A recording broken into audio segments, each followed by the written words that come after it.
I first saw Chase outside of my house when I was sitting out in my front yard bathing in the sunshine. Um, he was he was wallowing in the grass and trying to, I don't know if he was trying to get some food or attack something, but he was moving awkwardly and I could tell something was not right with him, but at that time I didn't know exactly what it was. And it was about a week later that we were throwing some food out, cleaning out the refrigerator, and I like to throw the food out into the yard to feed the animals and give them a chance to eat it, and it keeps the ants out of the house as far as throwing away food into the trash bags and everything. And so um, we were able to see Chase again. He came up into the backyard and was eating some of the food that we were throwing away, and it was then that we realized that he was partially paralyzed and he was not able to move his back legs. And because of his situation, and because myself, I acquired a disability when I was 24 years old. I'm a quadriplegic myself, and so I wanted to help him, or at least to assess the situation and look into it, and to decide to, and to give him at least a chance to determine, what the state of his life could be and whether there'd be any chance of him actually having some kind of quality of life and finding somebody that would actually be willing to take care of him.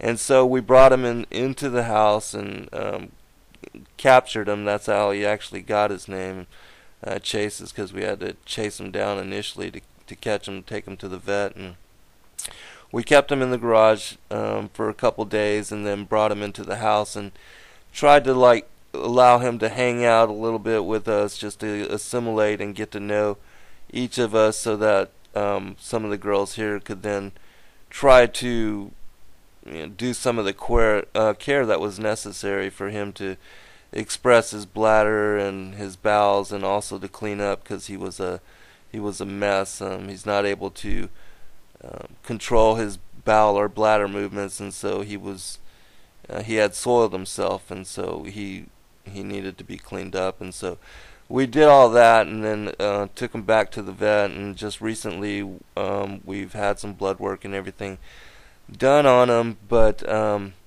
he still needs a home, and we are still trying to raise money to get further diagnosis and further prognosis on his situation. But as of right now, Chase is a paraplegic cat, and I'm working with Pets with Disabilities and another organization called Cats with Paralysis to try to find him a home. And he's an awesome cat, as you can tell by the video.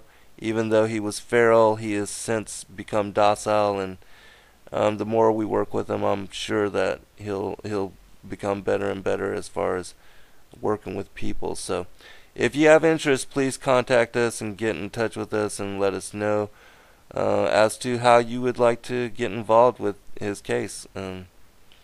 He's an awesome cat, and I think he deserves a chance to live a quality of life. And I'm hoping that you will help in that process. God bless you. Thank you. Let's see if he's got a response. Now I'm squeezing pretty hard on his toes.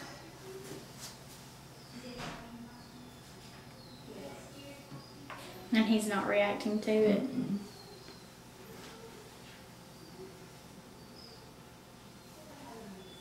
He doesn't even know I'm doing that.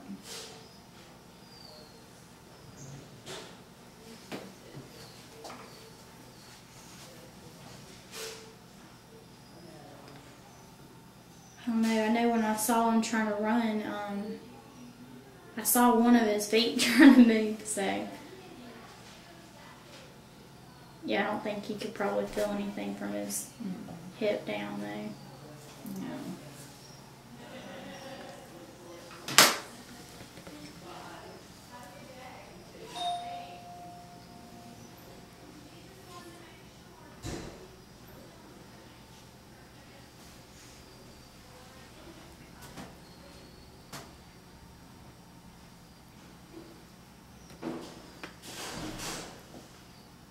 I don't feel an obvious broken bone. Crazy boy.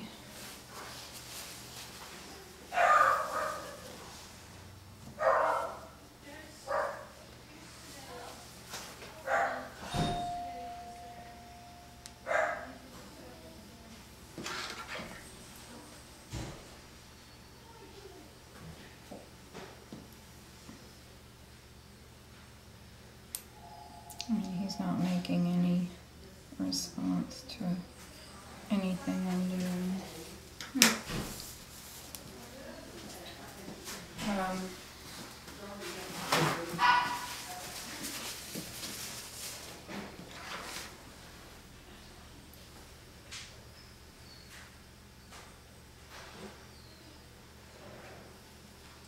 That's where I figured he'd start feeling something.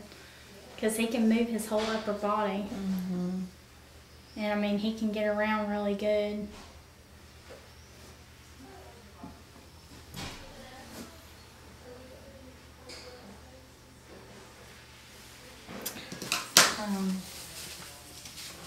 He doesn't seem to have good feeling anywhere up in here. You know, he is tensing up in his tummy when I touch him there. His heart sounds okay. It could be that he got an injury to his spine.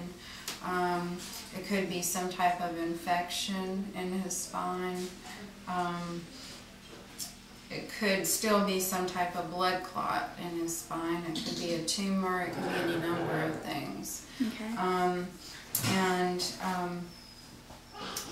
I think Eric had mentioned doing a leukemia AIDS test on him because if he has one of those viruses, they may be related to why he's paralyzed.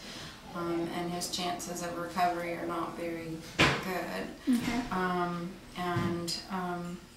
Then we would do blood work and some x-rays, or just send you to the university ideally, because whatever this is, probably they would have to be able to get a final answer unless we saw a spinal fracture or something else. But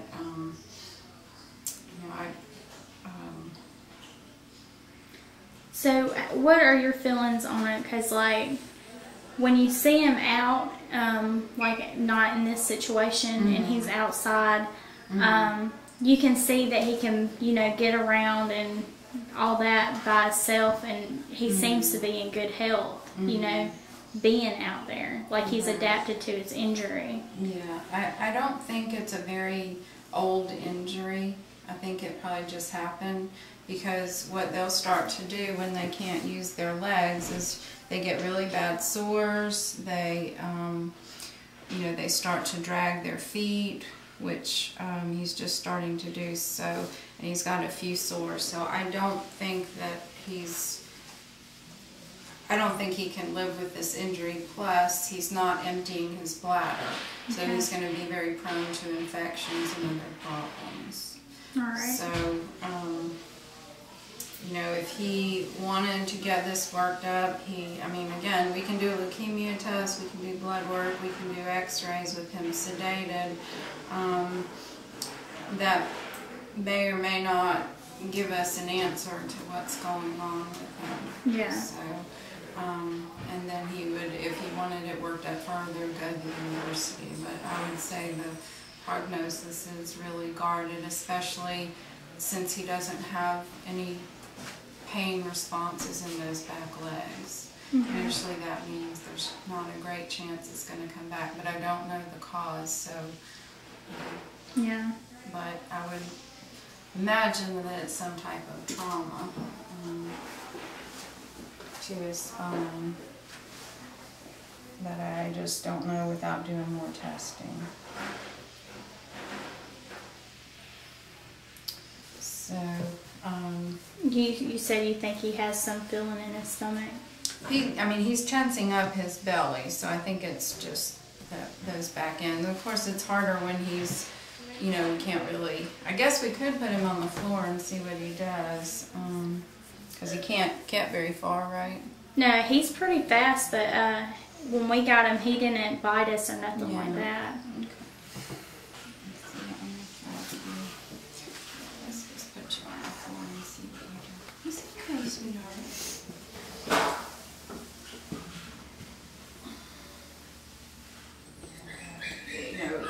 just like with a paraplegic, he'd need to keep him like this, he'd have to be inside, he'd have to have his bladder expressed, have to be monitoring his bowel movements all the time. Yeah. And keeping him from getting really bad sores. That's why I'm thinking this is a real recent injury, or he would be in worse shape. Okay. Well, I know Zen had said that he saw him probably about 2 weeks ago, and was wondering what he was doing because he was moving funny. And then I found him. So. A paraplegic, he's not able to use his bladder. He would need to have his bladder expressed at least three times a day. There are some medications that we can try to see if that would help him squeeze down his bladder. If that's not done, then he's going to get urinary tract infections that could lead to kidney infections and other problems. Also, if his bladder's not expressed, he's going to leak urine and just get a lot of sores all over his back legs and his rectal area. He's also not able to squeeze down and have bowel movements, so that's something else that's going to have to be addressed as far as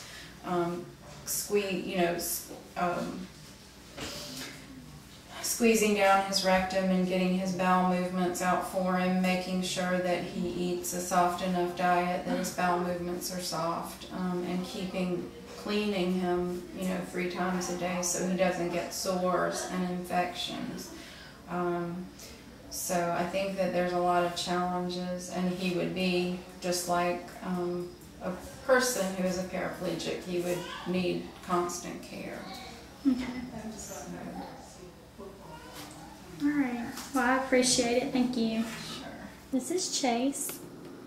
I was just going to show y'all. I've been working with him a little bit, because he is a wild cat, and we named him Chase because we had to chase him down, and of course he couldn't run away as good as a regular cat could because he's paralyzed from the bottom, from about right here back. As you can see in the video, we took him to the vet and everything, and he's doing really well. We've had him since Sunday, and it is now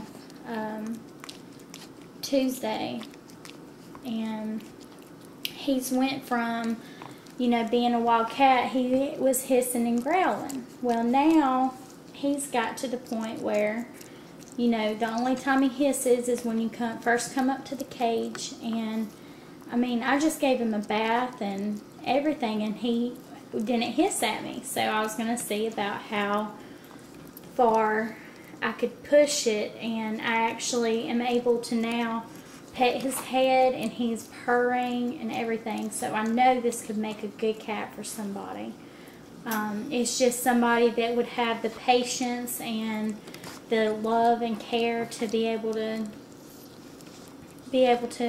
take care of a cat like this. He's going to be very needy, and there's certain things, of course, that you would have to do, but like I said, it's only been 2 days, and he's already letting me pet him on the head, and he's a wild cat. He's going to make a good cat for somebody if somebody could take care of him and bring him in. We're trying to make funds right now so we can take him to the vet and continue to do, see what his diagnosis actually is and what might have caused it, and if there's anything that they can do to make his life better. And if there is, this cat, it's gonna be a good cat. Like I said, for a wild cat to let you pet it already and start purring, that's very rare. I've tamed wild cats before, and it's taken weeks for me to tame them and let them you know, trust me enough to even pet them without them hissing at me. So if there's anybody out there that's watching this video and has a soft heart for animals that can't take care of themselves like you know, a normal cat would be able to do, I think this would be the perfect cat for you. I know there's people out there that look for animals like this to be able to take into their home and take care of and love. So anyway, I'll show you in a minute how you can actually pet him and him, you know, like it and everything. So anyway, that is that. Yet again, this is Chase, and I was just going to show you that he lets you pet him. And I don't know if you can hear it, but he's actually purring. Now, I'm taking small steps into trying to tame him down, and I'm not going to put my hand near the front of his face just because I don't know what he would do. Which he hasn't tried to turn around and bite me or anything like that. And about the closest I've got to his head is like right there to the front. And but see, you can tell he's really enjoying being pet. And like I said, I don't know if you can hear him purring, but he's purring and he's loving it. This is the first time I've really been able to get him out and everything, because I've been working and I'm actually off right now, but still at work. Because I just really want to help this cat and try to find somebody that has a big heart and is able to take care of him. But see, like right there, with my hand going towards his face, he looks kind of like iffy about that. But if you pet him from the back, I know you can do that.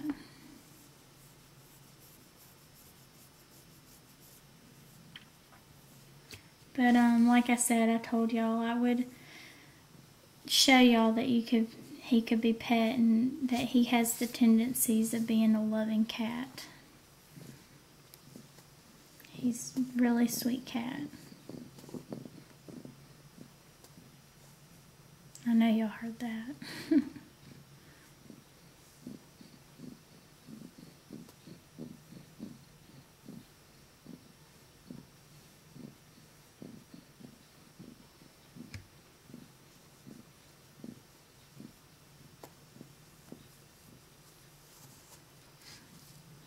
Right. Chase, can you say bye? Say bye, Chase.